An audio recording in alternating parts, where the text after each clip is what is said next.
मसीह यस्सु के अज़ीम जलाली बाबरकत नाम में आप सबकी सलामती हो।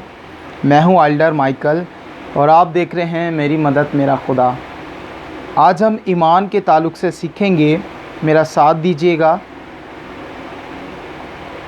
पैदाइश की किताब में से उसका 22वां बाब, उसकी पहली आयत मैं पढ़ने जा रहा हूं। बड़े गौर से सुनिएगा, क्योंकि इसकी बाबत, इस वक्त की बाबत आपसे भी पूछा जाएगा और मुझसे भी पूछा जाएगा कि मैंने क्या आपको सुनाया और आपने क्या सुना और कितना अमल किया। मेरा साथ दीजिएगा। इन बातों के बाद यूँ हुआ कि खुदा ने इब्राहिम को आज़माया और उसे कहा, ए इब्राहिम। उसने कहा, मैं हाज़िर हूँ। तब उसने कहा कि तू अपने बेटे इसहाक को, जो तेरा इकलौता है, जिसे तू बहुत प्यार करता है, साथ लेकर मूरिया के मुल्क में जा और वहाँ उसे पहाड़ों में से एक पहाड़ पर, जो मैं तुझे बताऊंगा, सोख्तनी कुर्बानी के तौर पर चढ़ा। खुदा के कलाम पढ़े और सुने जाने पर खुदावंद की बरकत हो। खुदा का शुक्र हो। मेरे अजीज़ों, इब्राहिम को खुदा आज़माने की बात कर रहा है और यहाँ पर उसने बात क्लियर कर दी है कि उसे इकलौते बेटे को कुर्बानी के लिए चढ़ा, सोख्तनी कुर्बानी के लिए चढ़ा। मेरे अजीज़ों, ये जुमले सुनकर ही हमें बड़ी तकलीफ़ होती है। हमारा बेटा, एक ही बेटा, खुदावंद के बंदा ने जब ये जुमलों को सुना तो कितना परेशान हुआ होगा, कितना दुख से भर गया होगा, कितना उसके अंदर गम पाया गया होगा, लेकिन कितनी तकलीफ़ का सामना उसे करना पड़ा होगा इस बात को कबूल करने के लिए। मगर मेरे अजीज़ों, ये बात कह कौन रहा है? खुदा ताला कह रहा है, खुदा कादिर मुतलक कह रहा है। मगर उसने उन सारी चीज़ों को पीछे कर दिया और कहा, खुदावंद जैसे तू कह रहा है वैसा ही होगा। मेरे अजीज़ों, यहाँ से हमें एक चीज़ सीखने को मिलती है कि हमारा ईमान इतना मजबूत होना चाहिए कि अगर खुदावंद कहे कि ये अजीज़ है चीज़ तुझे, तो इसे छोड़ दे। मेरे अजीज़ों, हमें वो चीज़ छोड़ देनी चाहिए, क्योंकि ईमान खुदा हमारा देखना चाहता और आज़माता है। यहाँ पर लिखा कि इब्राहिम को आज़माया खुदा ने। खुदा हमें भी आज़माता है और हम बड़े परेशान होकर खुदा से गिले शिकवे करते हैं, शिकायतें करते हैं। मेरे अजीज़ों, हमने शिकायतें नहीं करनी, हमने गिला नहीं करना खुदा से। हमने, खुदावंद ने अगर कहा है कि ये चीज़ छोड़ दे, तो हमने उसे छोड़ देना है। चाहे उसमें कितनी हमें प्रॉफिट हो, चाहे उसमें हमें कितना फ़ायदा हो, चाहे वो हमें कितनी चीज़ अजीज़ हो, हमने उसे छोड़ देना है। मेरे अजीज़ों, इब्राहिम बहुत ज़ईफ़ था जब उसे खुदा ने उसका बेटा इसहाक बख्शा। और मेरे अजीज़ों, जब उसने इतनी बुढ़ापे में अपने बेटे को हासिल किया, तो कितना उसको प्यार होगा अपने बेटे के साथ। कितना उसने कहा होगा कि मैंने तो अभी अपने प्यार के दिन भी पूरे नहीं किए, मैं इससे प्यार करना चाहता हूँ, इतने बुढ़ापे में मुझे खुदावंद ने बरकत बख्शी है। मगर मेरे अजीज़ों, इब्राहिम का आज नाम आता है कि वो ईमानदारों का बाप है। मेरे अजीज़ों, ईमानदारों का बाप है इसलिए कि उसने अपने ईमान को कायम रखा। और अगर हम इसकी 8वीं आयत पढ़ें तो यहाँ पर इस तरह लिखा हुआ है, इब्राहिम ने कहा, ऐ मेरे बेटे, खुदा आप ही अपने वास्ते सोख्तनी कुर्बानी के लिए बरा मुहैया करेगा। सो दोनों आगे चलते गए। अब यहाँ पर देखें कि उसका बेटा बार बार पूछ रहा है कि लकड़ियाँ भी हमारे पास हैं, छुरी भी हमारे पास है, मगर ज़बह करने को मेंढा कहा है। तो उसने कहा, मेरे बेटे, खुदा आप मुहैया करेगा। मेरे अजीजों, अभी वो रास्ते में हैं, वहां पहुंचा भी नहीं। जो यरूशलेम में से 400 किलोमीटर की दूरी का रास्ता है, मोरिया का पहाड़, अभी वो रास्ता में है। तो उसका बेटा उससे सवाल कर रहा है, और जब वो सवाल कर रहा है तो उसका बाप भी उसे वही जवाब दे रहा है कि खुदा आप मुहैया करेगा। इसका मतलब कि मैं समझता हूं उस इब्राहिम का 100% जो ईमान था वो खुदा बाप पे था। मेरे अजीजों, यहां से हमें बहुत कुछ सीखने को मिलता है। अगर हम अयूब साबर को देखें तो वो भी अपने ईमान में मजबूत था। उसके इतने खूबसूरत बच्चे थे कि दुनिया में किसी के ऐसे बच्चे नहीं हैं, और ईमान से उसने मल्टीप्लाई करके पाया। ईमान से उसने घर बार, दौलत, औलाद, बच्चे, हर एक चीज़ ईमान के वसीला से उसने हासिल की। मेरे अजीज़ों, हमारा ईमान जो है आज खुदावंद मजबूत देखना चाहता है।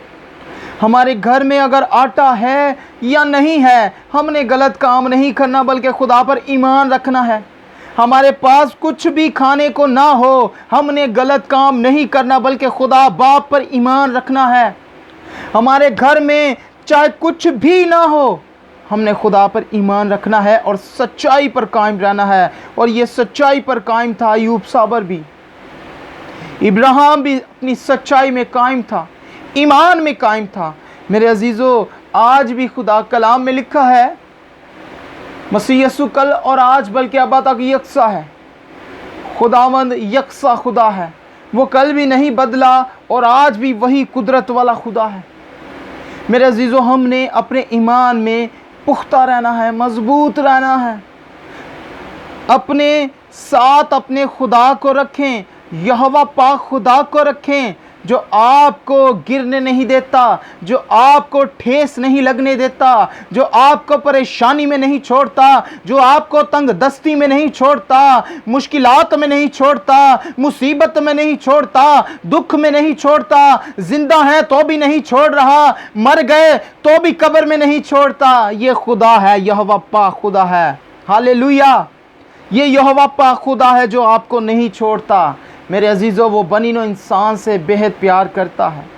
इब्राहिम से भी वो प्यार करता, इसहाक याकूब से भी प्यार करता, और आज के इंसान से भी बेहद प्यार करता है, बहुत प्यार करता है। मेरे अजीज़ों, हमें अपने ईमान में पुख्ता होना है। हमने वो काम छोड़ने हैं, जितनी भी हमें चीज़ें अजीज़ हैं हमने उसे छोड़ देना है, क्योंकि खुदा कहता है, क्या मेरे बेटे, ये चीज़ तुझे बहुत अच्छी लग रही है मगर ये तेरे लिए अच्छी नहीं है। हमने तमाम उन चीज़ों को छोड़ना है जो खुदा को अच्छी नहीं लगती। हमने अपने ईमान में कायम रहना है। बाज़ वक्त लोग अपनी जॉब पर बहुत सारी ऐसी एक्टिविटी करते हैं जो उन्हें नहीं करनी चाहिए, वो करते हैं क्योंकि वो कहते हैं कि हमारे घर का सिस्टम ठीक नहीं है, हम ये काम करेंगे तो हमारे घर का सिस्टम अच्छा होगा। मगर वो ये नहीं जानते कि अगर सिस्टम के अलावा जो सिस्टम बनाने वाला है उस पे अगर ईमान रखें तो ये सारे सिस्टम को वो क्रिएट करने वाला खुदा है, वो सब कुछ क्रिएट करता है। हालेलुया! मेरे अजीज़ों, हमने कोई ऐसी एक्टिविटी नहीं करनी जो हमारे ईमान को कमज़ोर कर दे। हमने ईमान में मजबूत होना है, हमने ईमान रखना है खुदा पर। खुदा मुर्दों को जिंदा करता है, खुदा भूखे को रोटी देता है, खुदा लंगड़ों को चलाता, बहरे सुनते, गूंगे बोलते और मुर्दे जिंदा होते हैं। खुदा की कुदरत है ये। मेरे अजीज़ों, हमने अपने ईमान को मजबूत रखना है। ईमान, ईमान, ईमान, ईमान, ईमान। आज अगर इब्राहिम ईमान के साथ ईमानदारों का बाप है तो हमने उनके बेटे बनने हैं, बेटे ही बन जाएं। अगर बाप का ईमान बड़ा है तो बेटे का थोड़ा सा तो बड़ा होगा, क्योंकि हमेशा बेटा अपने बाप के नक्शो कदम पर चलने की कोशिश करता है। मेरे अजीज़ों, हमने हर वो चीज़ छोड़ देनी है जो हमारे ईमान को कमज़ोर करे। अगर आपकी सैलरी कम है तो उसी में खुदा का शुक्र करें और ईमान पे खड़े हो जाएं और खुदावन से कहें, खुदावन मैं ईमान पर खड़ा हूँ और मैं गलत काम नहीं करूँगा, मैं चोरी नहीं करूँगा, मैं झूठ नहीं बोलूँगा, मैं 2 नंबरी का पैसा नहीं कमाऊँगा, क्योंकि मैं खुदावंद अपने ईमान पर खड़ा और तू मेरे साथ खड़ा है। मेरे अजीज़ों, हमने ईमान को अपने साथ रखना है, हमने खुदा को अपने साथ रखना है और अपने ईमान को मजबूत रखना है। मेरे अजीज़ों, हमारे पास परेशानियां क्यों आती हैं? क्योंकि हम ये समझते हैं कि हम 2 नंबरी का पैसा लाएंगे, कमाएंगे तो उससे हमारे घर का अखराजात अच्छे हो जाएंगे। उससे हमारे घर के अखराजात अच्छे नहीं होते, बल्कि मज़ीद बिगड़ते हैं। हमारे घर के अखराजात अच्छे उस वक्त होते हैं जब हम ईमान पे खड़े होते हैं।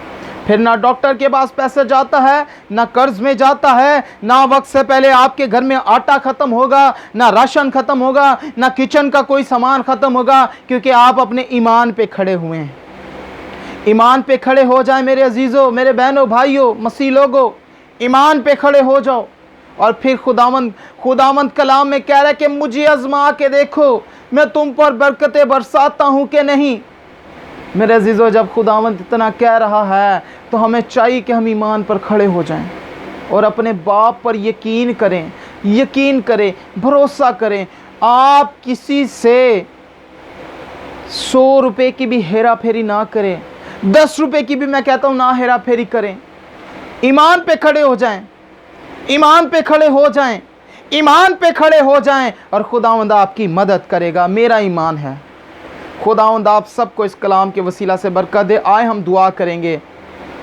इब्राहिम, इसहाक, याकूब के खुदा, मसीह खुदावंद में हमारे ज़िंदा खुदा, हमें छुड़ाने वाले खुदा, हमें बचाने वाले खुदा, महफूजियत बख्शने वाले खुदा, हमें पालने वाले खुदा, संभालने वाले खुदा, हमारे अखराजात पूरा करने वाले खुदा, हमें खुदावंद, हम तेरा शुक्र अदा करते हैं खुदा कि खुदावंद हमें वो ईमान बख्श दे खुदा जो तू आज हमारे अंदर देखना चाहता है।